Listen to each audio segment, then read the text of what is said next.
If you're getting a call failed message on your iPhone, here are some quick steps to fix it and get your calls working again. First of all, check your signal. Make sure you have good signal bars and try toggling airplane mode.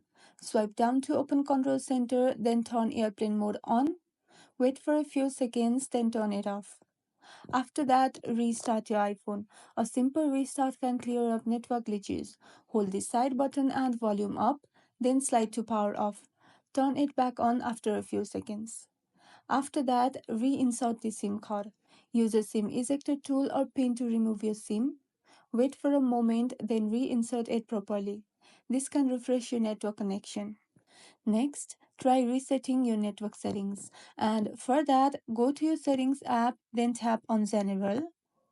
After that, scroll all the way down and tap on Transfer or Reset iPhone.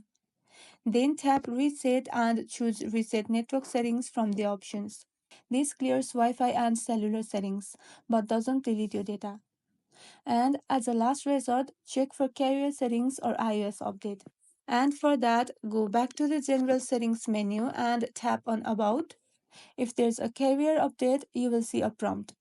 Also check for any iOS update, and for that go back to the General Settings menu, then go into Software Update and check for any iOS updates.